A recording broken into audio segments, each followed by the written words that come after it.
umaga. Magandang araw. Eto nga kanina, dahil walang pasok ang tatay nyo kinabukasan, naghanap na nga kami ng ilang materyales na gagamitin nga niya doon sa gagawin namin doon sa baba ng kusina. Ang kulit ko kasi siya ng kinukulit na sana nga ay magawa na yon. At habang naghahanap nga kami dyan, eto merong isang bata na nagpapahiwatig at gusto pa yata ng TV. Tuwa talaga siya dyan doon sa mga pinapanood niya. At antay-antay ka lang anak at magkakaroon din tayo ng ganyang kalaking TV. Pera na nga lang ang kulang. Ayun, bago nga kami umuwi, dumaan muna kami dito sa bilihan ng cake at ayan, pagdating nga namin sa bahay, nag-open na nga muna ako nitong aking parcel na dumating. Carpet nga po ulit ito para dito sa sala at maganda naman tong binili ko, kaya lang hindi kasi siya dumidikit sa sahig at dumudula siya, kaya medyo delikado nga siya kapag merong bata. Kaya lang, mali yata ako ng napiling design at hindi yata ito yung palagi kong nakikita rin dun sa ibang mga mami kasi medyo light nga yun. Maganda naman siya, pati na rin yung quality niya, kaya lang feeling ko hindi siya masyadong bumagay dito sa sala at ang hirap talaga kapag makigaya ka lang.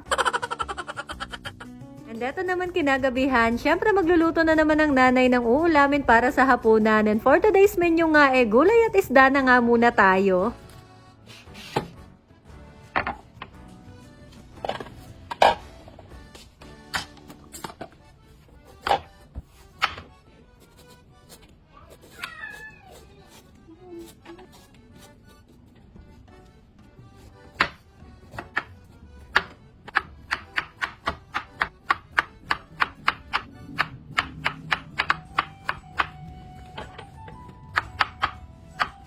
Kalahati nga lang pala nitong gulay yung niluto ko at sakto nga lang yan sa amin ni tatay. Tapos yung kalahati naman yan ay masarap nga rin sa hugan ng sardinas para sa almusal kinabukasan. Nalagyan ko sana to ng kamatis kaya lang naalala ko hindi nga pala gusto ng tatay nyo yung ganitong luto. Kaya naman ayun, iginisa ko na nga lang yan sa bawang sibuyas tapos nilagyan ko na nga rin ng kaunting karne. Tapos syempre kapag merong ganitong gulay masarap nga niyang kapartner ay pritong isda na favorite talaga nitong aming munting prinsiping si Bal.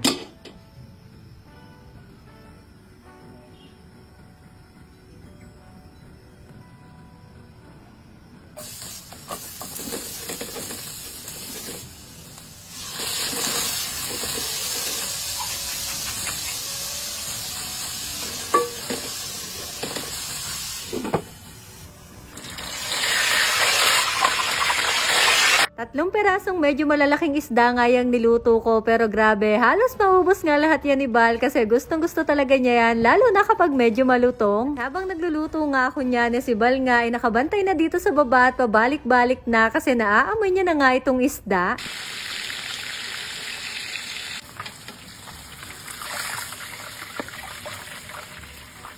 Diba, sabi ko sa inyo, ready na nga itong aking napaka-cute na customer at nakaupo na nga dito sa bar table at nag-aantay na nga nung kanyang pagkain. Magana talaga siya kapag mga ganitong ulam nga yung niluluto ko. O siya, paano? Pasensya na at eto na nga lang po muna ulit for today's mini vlog.